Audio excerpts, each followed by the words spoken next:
ఇది కథ కాదు జీవితం అనే స్టేజ్ మీద అడుగు పెట్టగానే రియలైజేషన్ వచ్చేస్తుంది. కాదు సార్, నాకు డౌట్, అప్పటికప్పుడే వచ్చి కలుపుతాడా లేకుంటే ఇంట్లో పెట్టుకున్నాడా అని. ఏది మొత్తం అందరం అదే కూల్ డ్రింక్ లో కలుపుతాడు కదా, ఒకసారి కలిపాడంట, ప్రతిసారి కలపలేదంట. అంటే ఈ అమ్మాయి కలిపినట్టు ఇంకొక అమ్మాయి కూడా కలపొచ్చు కదా. ఏమో మరి అది దొరకాలి కదా వేరే అమ్మాయి.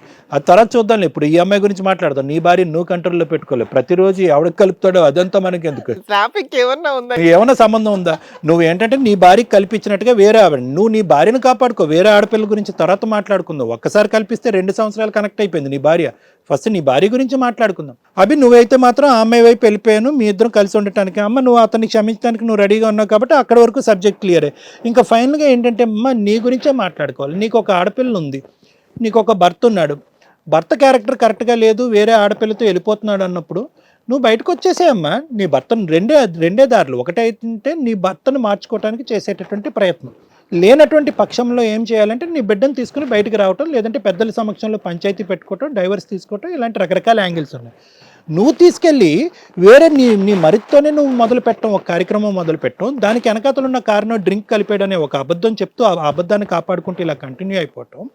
వేరే ఇంకో ఆడపిల్ల అంటే నువ్వు చేసినటువంటి స్టెప్ వైజ్ చేసినటువంటి నేరాల గురించి చెప్తాను. వేరే ఆడపిల్లని జీవితంలోకి వస్తున్నప్పుడు ఒరే వద్దురా బాబు, నా జీవితమే ఇలా నా మొగుడు వల్ల ఇలా నాశనం అయింది, ఎందుకు అనవసరంగా ఇంకో ఆడపిల్లని జీవితాన్ని తీసుకొచ్చి నాశనం చేస్తాం అనేటటువంటి బేసిక్ ఎథిక్స్ కూడా తీసి పక్కన పెట్టేసి ఆ అమ్మాయి ఉంటే కనుక మన గుట్టు బయటికి రాదు అనేటటువంటి ఉద్దేశంతో కథ నడిపిస్తూ ఆఖరికి ఈ స్టేజ్ మీదకి వచ్చి ఆ మనిషి మారినా కూడా నేనైతే మారనండి, నాకు మరిదే కావాలి, మొగుడు అటు పోతే పోయాడు, నాకు మరిదిని కాపాడుకుంటాను, వేరే ఆడపిల్ల గురించి నాకు అనవసరం, నా మొగుడు గురించి అనవసరం అంటే కనుక నీ చంటి బిడ్డ, నీ చేతిలో ఉన్న బిడ్డ గురించి ఆలోచిస్తున్నావా? అది ఇక్కడ ఉండేటటువంటి ప్రధానమైనటువంటి అంశం. ఒక మనిషి జీవితాన్ని మార్చగలిగేటటువంటి శక్తి ఏదన్నా ఉంది అంటే కనుక ఈ ప్రేమ అబద్ధం అనొచ్చు, ఈ మొగుడు అబద్ధం అనొచ్చు, వచ్చేటటువంటి వాడు అబద్ధం అనొచ్చు, ఆ అమ్మాయి జీవితం నాశనం అయినా పర్వాలేదు అని అనొచ్చు. కానీ నీ చేతిలో ఉండేటటువంటి బిడ్డ అబద్ధం అనలేవుగా. ఆ బిడ్డకు ఒక తండ్రి కావాలి కదా, ఆ తండ్రి ఇతనే కదా. ఇతనే తండ్రి అయినప్పుడు వాడెవడు, వాడిని ఏమని చూపెడతావు? అమ్మ వాడెవడమ్మా అని చెప్పి రేపొద్దున నీ బిడ్డ అడిగితే, ఇప్పుడు ఏదైతే సన్నివేశం ఆ అమ్మాయి వచ్చి మీరు తలుపులు తీసుకుండగా బహిరంగంగా చేసేటటువంటి సన్నివేశాన్ని రేపొద్దున పెద్ద అయిన తర్వాత నీ కూతురు చూస్తే ఏమని చెప్తా? అమ్మ డాడీ అంటావా, డాడీ లాంటి డాడీ అంటావా? ఇవన్నీ మీరు ఆలోచించరేమ్మా? అంటే నేను నీతో ఎందుకు ఇంత గట్టిగా మాట్లాడుతున్నానంటే ఇక్కడ ముగ్గురికి ఇక్కడికి వచ్చేంతవరకు క్లారిటీ లేదు. మిగతా ముగ్గురు ఇక్కడికి వచ్చాక క్లారిటీ వాళ్ళకి వచ్చింది. కానీ నువ్వు ఇక్కడ కూర్చుని ఒక ఆడదాను అయ్యి ఒక 3.5 సంవత్సరాలు 4 సంవత్సరాలు ఆడపిల్లని చేతిలో పెట్టుకుని వీడు నా మొగుడు కానీ వీడు నాకొద్దు, నా మరిదే కావాలి అని చెప్పి బహిరంగంగా మాట్లాడుతున్నావు అంటే నిన్నేమనాలమ్మా? ఎటువంటి కేటగిరీలో నిన్ను పెట్టాలి? ఎటువంటి ఆడదాను అని అనాలి? నీకు అన్యాయం జరిగింది, నీ ఆయన వల్ల నీకు అన్యాయం చేసింది. వీళ్ళ పెద్దలకు బుర్ర ఉంటే కనుక ఆ అమ్మాయితో పెళ్లి చేసి ఉండేవారు, నీ జీవితం నాశనం అయి ఉండేది కాదు. కానీ ఆ తర్వాత నువ్వు పూరుగొల్పి ప్రత్యేకంగా ఇంకో ఆడదాని యొక్క జీవితం, నీ కూతురు యొక్క జీవితం నాశనం చేస్తున్నావు చూడు, దాన్ని నేను ఖండిస్తున్నాను. కాబట్టి నా ఉద్దేశం ఏంటంటే ఇప్పటికైనా నువ్వు రియలైజ్ అవ్వు. నువ్వు రియలైజ్ అయ్యి నా జీవితం ఏంటి, నా బిడ్డ జీవితం ఏంటి అనేది నీ క్లారిటీ ఉంటే అప్పుడు నీ మొగుడు నీతో పాటు ఉండాలా, ఓడాలా, మీరిద్దరు విడాకులు తీసుకోవాలా, లేదంటే ఆ అమ్మాయిని ఎలా తెగ్గొట్టాలనే అంశం తర్వాత మాట్లాడుకోవడానికి అవకాశం ఉంటుంది. నీ క్యారెక్టర్ ఈరోజు కరెక్ట్గా లేకపోతే ఇంకో అమ్మాయి జీవితం, ఇతని జీవితం గురించి ఎలా మాట్లాడతామని ఆలోచించుకో అమ్మ. ఒక 2 నిమిషాలు టైం తీసుకుని ఆలోచించుకో. Thank you sir. Madam, case గురించి మనం మాట్లాడుకుంటూ వస్తే కనుక నిజంగా ఇద్దరు స్త్రీలు బలైపోయిన జీవితం అని చెప్పాలి. నేను లక్ష్మిని ఇక్కడ ఏం మాట్లాడట్లేదండి. ఎందుకు అంటే కేసు గురించి మాట్లాడినాక ఒక క్లారిటీ వస్తుంది. ఇద్దరు మగాళ్ళు, ఇద్దరు లేడీస్ జీవితాలని సర్వనాశనం చేసిన కేసు. ఎప్పుడు కూడా ఒక మిస్టేక్ ఎట్లా జరుగుతుంది అంటే పరిస్థితుల ప్రభావం వల్ల జరుగుతుంటాయి. ఒళ్ళు కొవ్వెక్కి చేయడం వేరు, పరిస్థితుల వల్ల క్రైమ్ జరగడం కానీ తప్పు జరగడం కానీ వేరు. ఇక్కడ క్రిమినల్స్ ఎవరన్నా ఉంటే కనుక బ్రదర్స్ ఇద్దరు. ఎప్పుడు కూడా మనం సిటీస్కి వచ్చినప్పుడు చూస్తూ ఉంటామండి, పెద్దవాళ్ళు లేకపోయినా అన్న వదిన వీళ్ళ కుటుంబం ముందే వచ్చి సెటిల్ అయినప్పుడు ఎడ్యుకేషన్ నిమిత్తమనో, జాబ్ సెర్చింగ్ నిమిత్తమనో మరుదులు కానీ, వదినలు కానీ, ఆడపడుచులు కానీ, అంటే సెకండ్ జనరేషన్ ఉన్న పిల్లలు ఎవరైతే ఉంటారో వాళ్ళ దగ్గరికి వస్తారు. ఒకటి ప్రొటెక్షను, సేఫ్ సైడ్లో ఉంటారు, ఫైనాన్షియల్గా రెంట్లు ఇవి విడిగా కట్టుకోవాల్సిన అవసరం ఉండదని. ఇక్కడ వీళ్ళు ఇద్దరికి వాళ్ళకి మ్యారేజ్ అయింది, మరిది ఇంట్లోనే ఉంటున్నాడు, వీళ్ళు పెళ్ళి అయింది, అదే ఇంట్లో ఎందుకున్నారంటే రెంట్ పర్పస్ సేవ్ అవుతుంది అన్న ఉద్దేశంతో. అప్పుడు ఆ ఇంటికి లీడర్ ఎవరు, ఇంటి పెద్ద మనిషి ఎవరు? అన్న కరెక్ట్గా ఉంటే ఇవన్నీ ఇంత పంచాయతీ జరిగేది కాదు, ఇలా ఇంతమంది జీవితాలు నాశనం అయ్యేవి కాదు. ఇక్కడ వీళ్ళ ముగ్గురు జీవితాలు ప్లస్ ఇద్దరు పిల్లల జీవితాలు సర్వనాశనం అయిన కేసు కరెక్ట్ ఇంటి పెద్ద లేకపోవడం వల్ల. ఆ ఇంటి పెద్ద మాట్లాడుతున్న విధానం ఎలా ఉందంటే, ఒక తప్పును బయటకి చెప్పొద్దు. మనకి ప్రోగ్రామ్కి వచ్చిన దగ్గర నుంచి ఆయన ఎలా బయట పెడుతుందండి అంటున్నాడే తప్ప, నా వల్ల ఈ తప్పు జరిగింది అరే సారీ అమ్మా, నీ జీవితం నా వల్ల, నా భార్య జీవితం నా వల్ల నాశనం అయ్యింది అని ఒక మాట అనట్ల. అవునండి నాకు వేరే లవర్ ఉంది, నేను ఎంజాయ్ చేస్తున్నా, ఈ అమ్మాయి నాకు ఇష్టం లేదు. ఇష్టం లేకపోతే ఒక మగాడు చేయాల్సిన పని అమ్మాయికి డైవర్స్ ఇవ్వడం.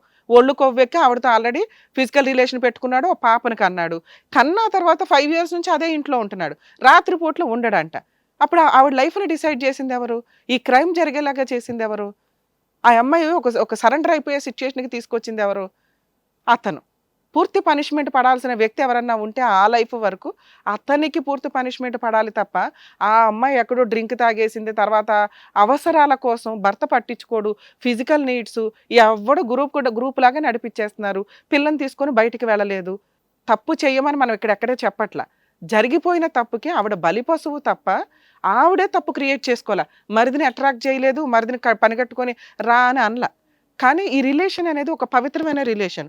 ఆయన తప్పు చేశాడు, ఆయన క్రిమినల్, ఆయన పనిష్ చేయడానికి సర్వ హక్కులు ఉన్న వ్యక్తి పరిస్థితుల ప్రభావం వల్ల ఒక బయట వ్యక్తితో అక్రమ సంబంధం పెట్టుకోవడం అది వేరే వర్షన్. ఒక మరిది ట్రాప్ చేసినప్పుడు నిజంగా సీరియస్గా ఈ విషయాన్ని తీసుకొని ఎవడరా పనికిమాల భర్త, పనికిమాల మరిది అని ఆవిడ ఆ రోజు పోలీస్ స్టేషన్కి వెళ్ళి కంప్లైంట్ ఇచ్చుంటే చాలా సీరియస్ విషయం.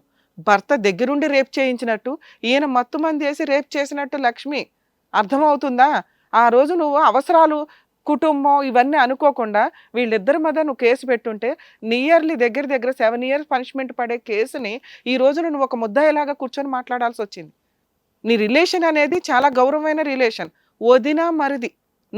నీకు అన్యాయం జరిగినప్పుడు వాయిస్ రేస్ చేస్తే నువ్వు విక్టిము, బాధితురాలివి.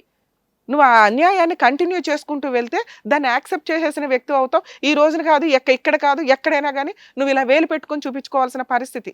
అమ్మ ఎలా ఎవరైనా కానీ మిమ్మల్ని అన్యాయం చేస్తే దయచేసి వాయిస్ అదే రోజు రేస్ చేయండి తప్ప దాన్ని అలా కంటిన్యూ చేసుకుంటే ఆ క్రైమ్ కన్సిడర్ అయిపోద్ది. ఈ రోజు వాళ్ళే ఒక అక్యూజ్డ్ కింద కూర్చోవాల్సిన పరిస్థితి. ఇక రెండో విలను, రెండో క్రిమినల్ అక్యూజ్డ్ ఎవరన్నా ఇక్కడ నేను మాట్లాడాల్సి వస్తే తమ్ముడు వరుస. ఎంత దారుణం అండి! ఒక మత్తు మందు కలిపి వదిన వరుస ఉన్న ఒక అమ్మాయికి నువ్వు కలిపి ఇచ్చావంటే నీకు ఆ కుటుంబంలో జరుగుతున్న ప్లస్లు మైనస్లు అన్నీ తెలుసు. ఏమీ మాట్లాడదు వదిన. అన్న పనికి మాలినోడు, అన్న పట్టించుకోడు కాబట్టి వదిన్ని ట్రాప్ చేస్తే నేను చెప్పినట్టు వింటది. నీ ఫిజికల్ నీడ్స్ కోసం, నీ అవసరాల కోసం ఒక బలహీనంగా ఉన్న ఒక స్త్రీని నువ్వు అధ్వాన్నంగా క్రైమ్ చేసి వాడుకున్నట్టు లెక్క. స్టిల్ ఇప్పటికీ కూడా నీకు రైట్స్ ఉన్నాయినా, నీకు ఏ లీగల్ సపోర్ట్స్ కావాలన్నా కానీ మేము అందిస్తాం. ఈ కేసులో నీ హస్బెండ్ మీద నువ్వు కేసు వేద్దు కానీ, ఎందుకంటే ఇష్టం లేని భార్యని అన్ని సంవత్సరాలు ఎంటర్టైన్ చేయాల్సిన అవసరం లే. నీకుండే హక్కులు నీకుండే సెటిల్మెంట్ నువ్వు చేసుకోవాల్సింది. ఆయన ఇంత ఓపెన్గా చెప్పే రైట్స్ అతనికి లేవు.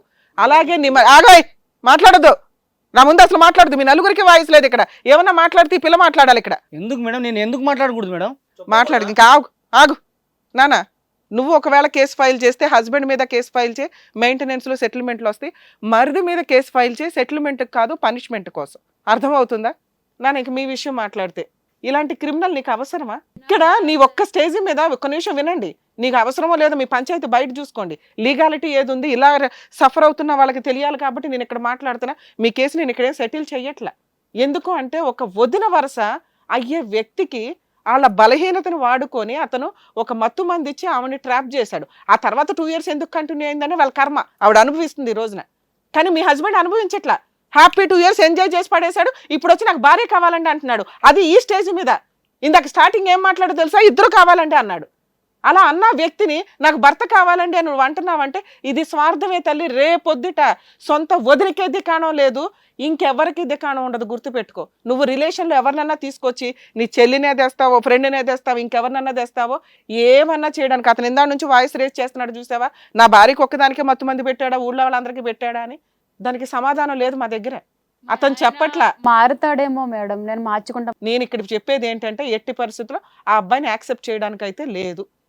నీ కూతురు లైఫ్, నీ లైఫ్ కూడా డేంజర్లో ఉన్న వ్యవహారం. ఇలాంటి టైంలో నీ పర్సనల్ రిస్క్ ఏంటో నువ్వు తీసుకున్నానా, నీకు సర్వ హక్కులు ఉన్నాయి. నీకు కూడా మేము లీగల్ సపోర్ట్ చేస్తాం. ఇక్కడ మాత్రం నేను మీ ఆయన్ని నిన్ను కలిపి పంపించమనో, వాళ్ళిద్దరిని విడిపోమనో నేను ఇక్కడ ఏమీ చెప్పట్లా. మిగతా శ్రీవాణి గారి ఇష్టం. ప్రియా గారు, మీరు ఈ వేదిక నమ్ముకొని ఇక్కడి వరకు వచ్చారు. సో ఇక్కడ విన్నది అయితే నిజంగా చాలా దరిద్రమైనటువంటి కథ. నిజంగా ఎక్కడ కూడా ఉండకూడదనే నేను అనుకుంటున్నాను. సో మేడం చెప్పింది చేస్తే కనుక మీ లైఫ్ అనేది హ్యాపీగా ఉంటుంది. ఇంకా దాని తర్వాత అనేది ఇంకా మీ ఇష్టం. ఇంకా మీకు దండం, మీరు వెళ్ళొచ్చు. థ్యాంక్ యూ డాక్టర్ గారు, థ్యాంక్ యూ అడ్వకేట్ మేడం. మరో కథతో మళ్ళీ కలుద్దాం. హిట్ టీవీ యాప్ ఇందులో short news, live news, entertainment shows, movies, digital magazines తో పాటు మీ జిల్లా వార్తలను కూడా ఫ్రీగా చూడొచ్చు.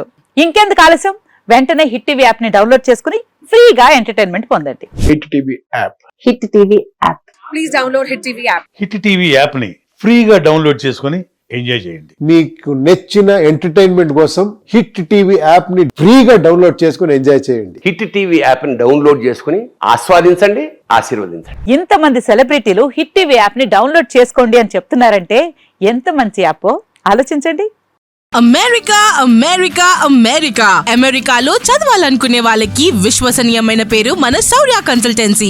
UK లో 1 year masters, UK లో 1 year masters, 2 years work permit up to 5 years visa. Contact Saurya Consultancy. Contact 89851 89851.